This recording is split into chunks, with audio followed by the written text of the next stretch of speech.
नमस्कार. आजच्या या सविस्तर चर्चेत आपलं स्वागत आहे. आज आपण मायक्रोसॉफ्टच्या एका लर्निंग मॉड्यूलमध्ये डोकावणार आहोत. ॲझ्युअर फंक्शन्स कसे डेव्हलप करायचे. खरं तर सर्व्हरलेस हा शब्द आजकाल खूप ऐकू येतो, पण त्याचा खरा अर्थ काय? म्हणजे सर्व्हरच नसतात का? नाही, तसं नाही. सर्व्हर नक्कीच असतात, पण गंमत म्हणजे आपल्याला त्यांची काळजी करावी लागत नाही. अच्छा. सर्व्हरलेस म्हणजे आपण फक्त आपल्या कोडवर लक्ष केंद्रित करायचं. बाकी सर्व्हरचं व्यवस्थापन, स्केलिंग म्हणजे रहदारी वाढल्यावर आपोआप क्षमता वाढवणं, हे सगळं ॲझ्युअर बघतं. ओके. आणि ॲझ्युअर फंक्शन्स हे त्याचंच एक उत्तम उदाहरण आहे. अच्छा. म्हणजे हे भाड्याच्या घरात राहण्यासारखं झालं. घराची दुरुस्ती, पाण्याची टाकी भरणं याचं टेन्शन घरमालकाला, आपण फक्त आपलं सामान ठेवायचं आणि आराम करायचा. अगदी बरोबर. परफेक्ट उदाहरण आहे. मग या मॉड्यूलनुसार ॲझ्युअर फंक्शन म्हणजे नेमकं काय समजावून सांगण्यासाठी एखादं सोपं उदाहरण आहे का आपल्याकडे? हो, नक्कीच. समजा आपल्याकडे एक छोटासा अदृश्य रोबोट आहे. अदृश्य रोबोट? हो, जो आपण सांगितलेलं एकच छोटंसं काम करतो. उदाहरणार्थ, प्रत्येक वेळी जेव्हा आपल्याला एक नवीन ईमेल येतो, तेव्हा तो रोबोट त्या ईमेलमधली अटॅचमेंट काढतो आणि एका विशिष्ट फोल्डरमध्ये सेव्ह करतो. ओके. ॲझ्युअर फंक्शन म्हणजे थोडक्यात असाच एक छोटा, हुशार रोबोट आहे, जो क्लाउडमध्ये राहतो आणि तो फक्त काहीतरी घटना घडल्यावरच कामाला लागतो. मस्त. म्हणजे हा रोबोट 24 तास पगार न घेता फक्त कामाच्या वेळी जागा होतो. हो, एक प्रकारे तसंच. तर मग आजचा आपला उद्देश स्पष्ट आहे. या मॉड्यूलच्या मदतीने आपण हे फंक्शन्स म्हणजे काय, ते कसे काम करतात आणि महत्त्वाचं म्हणजे व्हिज्युअल स्टुडिओ कोड वापरून ते आपल्या कॉम्प्युटरवर कसे तयार करायचे हे समजून घेणार आहोत. सुरुवात कुठून करायची? सुरुवात करूया फंक्शन ॲप या संकल्पनेपासून. मॉड्यूलचं पहिलं युनिट याचबद्दल आहे. Function app. हो, हे फंक्शन ॲप म्हणजे आपल्या सगळ्या लहान रोबोट्सचं एक मोठं घर किंवा एक अपार्टमेंट बिल्डिंग समजा. Apartment building. इंटरेस्टिंग. म्हणजे एका बिल्डिंगमध्ये जशी अनेक कुटुंबं राहतात, तसंच एका फंक्शन ॲपमध्ये अनेक फंक्शन्स एकत्र राहू शकतात. अगदी बरोबर. आणि त्या बिल्डिंगचे काही नियम असतात की नाही? जसं की सगळ्यांना एकच पाणी पुरवठा, एकच वीज मीटर. हो. त्याचप्रमाणे एका फंक्शन ॲपमधील सर्व फंक्शनसाठी काही सामायिक सेटिंग्ज, किंमत, योजना आणि इतर व्यवस्थापन एकत्रच केलं जातं. यामुळे गोष्टी खूप सोप्या होतात. आणि मला वाटतं त्या बिल्डिंगमध्ये राहणाऱ्या सगळ्यांना एकच भाषा बोलावी लागते, नाही तर भांडणं होतील. मॉड्यूलमध्ये तसा काही उल्लेख आहे का? हो, तुम्ही बरोबर पकडला. एका फंक्शन ॲपमधील सर्व फंक्शन्स एकाच प्रोग्रामिंग लँग्वेज स्टॅकवर चालतात, म्हणजे .NET, जावास्क्रिप्ट किंवा पायथन. अच्छा. यामुळे एक सुसूत्रता राहते. आता गंमत अशी आहे की हे फंक्शन्स थेट क्लाउडवर बनवण्याऐवजी आपण ते आधी आपल्या स्वतःच्या कॉम्प्युटरवर बनवून तपासून पाहू शकतो. यालाच लोकल डेव्हलपमेंट म्हणतात. ओके. म्हणजे बिल्डिंग बांधायच्या आधी त्याचा आराखडा आणि मॉडेल आपण आपल्या टेबलवर बनवून पाहतो, तसं काहीतरी. हो, अगदी तसंच. म्हणजे जेव्हा आपण हे लोकल डेव्हलपमेंट सुरू करतो, तेव्हा मॉड्यूलनुसार 2 महत्त्वाच्या फाईल्स तयार होतात. host.json आणि local.settings.json. या नावांवरून तर काहीच कळत नाहीये. यांचं काम काय आहे? खूप चांगला प्रश्न आहे.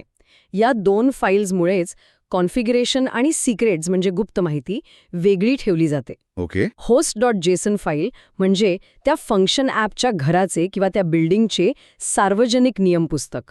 सार्वजनिक नियम पुस्तक? म्हणजे बिल्डिंगच्या नोटीस बोर्डवर लावलेले नियम, जसे की लिफ्टमध्ये कचरा टाकू नये किंवा रात्री 10 नंतर पार्टी करू नये. परफेक्ट.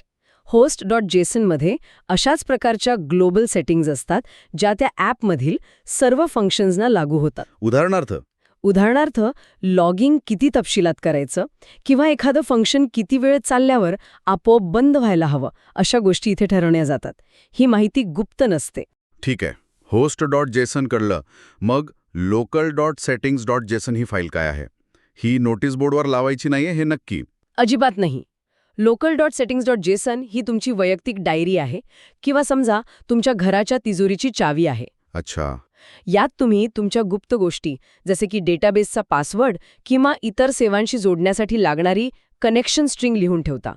ही फाईल फक्त आणि फक्त तुमच्या लोकल कम्प्युटरवरच काम करते. आणि ही शेअर करायची नसते, बरोबर? हो. सर्वात महत्त्वाची सूचना, ही फाईल कधीही कुणासोबत शेअर करायची नसते. म्हणूनच जेव्हा तुम्ही कोड गिटहब सारख्या ठिकाणी सेव्ह करता, तेव्हा .getignore फाईलमध्ये या फाईलचं नाव टाकलेलं असतं. जेणेकरून ती चुकूनही अपलोड होणार नाही. वाह. म्हणजे host.json हे हाऊसिंग सोसायटीचे नियम आणि local.settings.json हे माझ्या तिजोरीचा पासवर्ड. अगदी.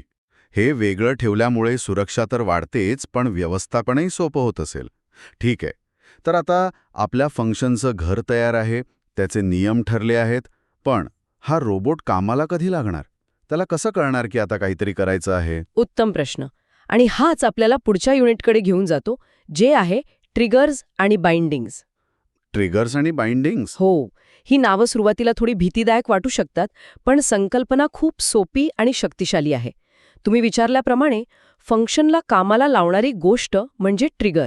ट्रिगर म्हणजे बंदुकीचा ट्रिगर दाबल्यावर गोळी सुटते तसं काहीतरी? अगदी तसंच.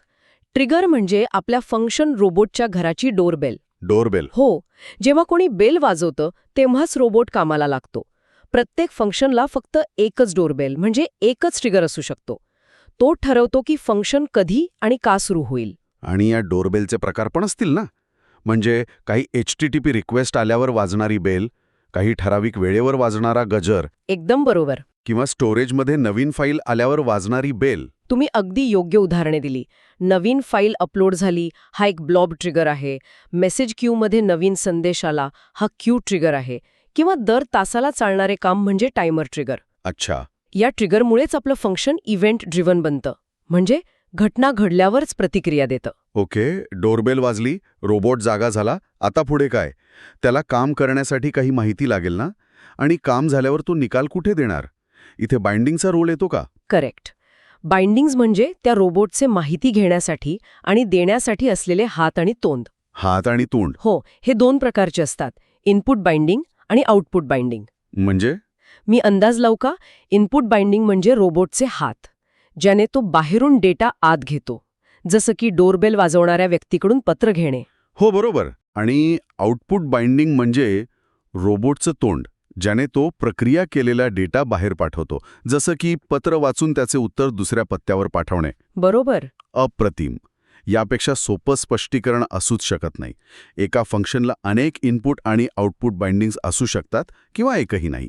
पण याचा खरा फायदा काय आहे? याचा फायदा हा आहे की बाइंडिंग्समुळे आपल्याला डेटाबेसशी किंवा इतर सेवांशी जोडण्यासाठी लागणारा क्लिष्ट कोड लिहिण्याची गरजच पडत नाही. म्हणजे थोडं अजून सोपं करून सांगाल का? नक्कीच. समजा तुमच्या फंक्शनला डेटाबेसमधून एखादी विशिष्ट माहिती वाचायची आहे. साधारणपणे तुम्हाला त्यासाठी बराच कोड लिहावा लागेल. कनेक्शन उघडा, क्वेरी लिहा, वगैरे वगैरे. हो, बरोबर. पण इनपुट बाइंडिंग वापरल्यास तुम्ही फक्त कॉन्फिगरेशनमध्ये सांगता की मला या टेबलमधील क्ष आयडी असलेली माहिती हवी आहे. बस, ॲज्युअर फंक्शन स्वतः सगळा कोड सांभाळतो आणि ती माहिती थेट तुमच्या फंक्शनला देतो. अरे वा! म्हणजे आपल्या रोबोटला पोस्ट ऑफिसचा पत्ता किंवा पत्र कसे वाचायचे हे सगळं शिकण्याची गरज नाही. त्याला थेट वाचलेलं पत्र हातात मिळतं. एक्झॅक्टली. यामुळे डेव्हलपरचा कितीतरी वेळ वाचतो. प्रचंड वाचत असेल. यालाच डिक्लरेटिव्ह प्रोग्रॅमिंग म्हणतात. तुम्ही काय करायचे आहे हे सांगता, कसं करायचं हे प्लॅटफॉर्म सांभाळतं. मॉड्यूलमध्ये एक छान उदाहरण आहे. सांगा ना. समजा ॲझ्युअर क्यू स्टोरेजमध्ये एक नवीन मेसेज आला. हा झाला आपला ट्रिगर. ओके. तर फंक्शन तो मेसेज वाचेल आणि त्यावर प्रक्रिया करून ॲझ्युअर टेबल स्टोरेजमध्ये एक नवीन नोंद तयार करेल. हे झालं आउटपुट बाइंडिंग. या सगळ्यात तुम्हाला क्यू किंवा टेबलची जोडणी करण्यासाठी एक ओळही लिहावी लागत नाही. हे सगळं कॉन्फिगर कसं करतात? म्हणजे रोबोटवर सूचना चिकटवल्या जातात की त्याला वेगळं सूचना पुस्तक दिलं जातं? छान प्रश्न. हे भाषेनुसार बदलतं. C# सारख्या भाषांमध्ये हे ॲट्रिब्यूट्स वापरून थेट कोडमध्येच लिहिलं जातं. म्हणजे कोडच्या आत? जावास्क्रिप्ट किंवा पायथन सारख्या भाषांमध्ये कोडसोबत function.json नावाची एक वेगळी फाईल असते. हे एका सूचना पुस्तकासारखं काम करतं. अच्छा. त्यात प्रत्येक बाइंडिंगचं नाव, प्रकार आणि दिशा, म्हणजे इन आहे की आउट, हे स्पष्ट लिहिलेलं असतं. ओके. तर आता आपला रोबोट कधी काम सुरू करायचं हे पण शिकला आणि माहितीची देवाणघेवाण कशी करायची हेही शिकला. पण जेव्हा तो इतर सेवांशी जसे की डेटाबेसशी बोलतो तेव्हा त्याला पासवर्ड लागेल ना? बरोबर. ही संवेदनशील माहिती कुठे ठेवली जाते? आपण आधी local.settings.json बद्दल बोललो, पण ते फक्त लोकल कॉम्प्युटरसाठी होतं. जेव्हा हे फंक्शन क्लाउडवर जातं तेव्हा काय? अगदी बरोबर ठिकाणी तुम्ही बोट ठेवलं आहे. आणि हाच आपला चर्चेचा शेवटचा आणि सर्वात महत्त्वाचा भाग आहे, सुरक्षा. क्लाउडवर local.settingsमधील सेटिंग्ज ॲप्लिकेशन सेटिंग्जमध्ये कॉपी केल्या जातात. Application settings? हे काय आहे? हे तुमच्या फंक्शन ॲपसाठी क्लाउडमध्ये असलेलं एक एन्क्रिप्टेड डिजिटल लॉकर आहे. Digital locker. हो, तुम्ही तुमच्या सगळ्या गुप्त की आणि कनेक्शन स्ट्रिंग्स या लॉकरमध्ये ठेवता. तुमच्या कोडमध्ये थेट पासवर्ड लिहिण्याऐवजी तुम्ही फक्त त्या लॉकरमधील सेटिंगचं नाव वापरता. अच्छा. जेव्हा फंक्शन चालतं तेव्हा Azure स्वतः त्या लॉकरमधून योग्य की काढून वापरतो. यामुळे तुमचा कोड पूर्णपणे सुरक्षित राहतो. वा, म्हणजे पासवर्डऐवजी फक्त तिजोरीचा संदर्भ द्यायचा. हे खूपच भारी आहे. पण ह्यापेक्षाही काही अधिक सुरक्षित पद्धत आहे का? कारण इथे आपल्याला की सांभाळावीच लागतेय. ती चोरीला गेली तर? बरोबर मुद्दा. आणि यावर Azureकडे एक खूप सुंदर उपाय आहे, ज्याला आयडेंटिटी बेस्ड कनेक्शन्स म्हणतात. यात मॅनेज्ड आयडेंटिटी नावाची संकल्पना वापरली जाते. Managed identity. हे नाव ऐकून तर अजूनच गोंधळ उडतोय. अजिबात नाही. हे समजायला खूप सोपं आहे. समजा तुमच्या रोबोटला इतर सेवांमध्ये प्रवेश करण्यासाठी पासवर्ड देण्याऐवजी तुम्ही त्याला Azureने दिलेलं एक अधिकृत ओळखपत्र देता. एक ऑफिशियल ID कार्ड. ओके. म्हणजे आता रोबोटकडे स्वतःचं आधार कार्ड आहे? हां, अगदी तसंच. आणि Azureमधील इतर सेवा जसे की स्टोरेज किंवा डेटाबेस हे ओळखपत्र ओळखतात. अच्छा. तुम्ही फक्त त्या सेवेला जाऊन सांगायचं की या ओळखपत्र असलेल्या फंक्शनला माझ्या घरात प्रवेश करण्याची परवानगी आहे. यालाच मॅनेज्ड आयडेंटिटी म्हणतात. आणि याचा फायदा? याचा सर्वात मोठा फायदा म्हणजे पासवर्ड किंवा की सांभाळण्याची, ती वेळोवेळी बदलण्याची डोकेदुखीच संपते. कारण आता पासवर्ड अस्तित्वातच नाही. हे तर अविश्वसनीय आहे. म्हणजे मी कोण आहे हे सिद्ध करण्यासाठी पासवर्ड सांगण्याऐवजी फक्त आपलं ओळखपत्र दाखवायचं? बरोबर. पण या ओळखपत्राने त्याला कुठेही प्रवेश मिळेल का? म्हणजे कंपनीच्या सीईओच्या ऑफिसमध्ये सुद्धा? नाही. आणि इथेच सुरक्षेचा सर्वात महत्त्वाचा नियम येतो, ज्याला मॉड्यूलमध्ये किमान विशेषाधिकाराचे तत्व म्हटलं आहे. Principle of least privilege. हो. याचा अर्थ तुमच्या ओळखपत्राने फक्त तेच दरवाजे उघडले पाहिजेत ज्यांची तुम्हाला तुमच्या कामासाठी खरोखर गरज आहे. ओके. जर तुमच्या फंक्शनचं काम फक्त स्टोरेजमधून फाईल्स वाचणं असेल तर त्याला फक्त वाचण्याची परवानगी द्यायची, लिहिण्याची किंवा डिलीट करण्याची नाही. जेवढी गरज तेवढीच परवानगी. समजलं. म्हणजे आपल्या रोबोटला ऑफिसमध्ये प्रवेशाचं कार्ड द्यायचं, पण फक्त त्याच्या डिपार्टमेंटपुरतं. त्याला संपूर्ण बिल्डिंगमध्ये फिरायची परवानगी द्यायची नाही. हे सगळं खूपच विचारपूर्वक बनवलं आहे. हो. सुरक्षितता आणि सोपेपणा यांचा हा एक उत्तम मिलाप आहे. मॅनेज्ड आयडेंटिटी वापरणे ही आजच्या काळात सर्वोत्तम पद्धत मानली जाते. तर आज आपण Azure फंक्शन्सच्या जगात एक जबरदस्त सफर केली. आपण सुरुवात केली फंक्शन ॲप म्हणजे काय यापासून, जे आपल्या छोट्या रोबोट्सचं एक अपार्टमेंट आहे. बरोबर. मग आपण पाहिलं की ट्रिगर म्हणजे या घराची डोरबेल जी फंक्शनला कामाला लावते. त्यानंतर आपण बाइंडिंग समजून घेतले, जे माहितीची देवाणघेवाण करणारे हात आणि तोंड आहेत आणि ज्यामुळे डेव्हलपरचा बराच कोड लिहिण्याचा त्रास वाचतो. हो. आणि शेवटी आपण सुरक्षेच्या सर्वात महत्त्वाच्या पैलूंना स्पर्श केला. आपण पाहिलं की ॲप्लिकेशन सेटिंग्ज वापरून गुप्त की कशा सुरक्षित ठेवायच्या. आणि त्याहूनही पुढे जाऊन मॅनेज्ड आयडेंटिटी वापरून पासवर्डची संकल्पनाच कशी काढून टाकायची हेही शिकलो. थोडक्यात हे मॉड्यूल डेव्हलपरला एक शक्तिशाली पण वापरण्यास सोपं साधन कसं वापरायचं हे शिकवते. अगदी बरोबर.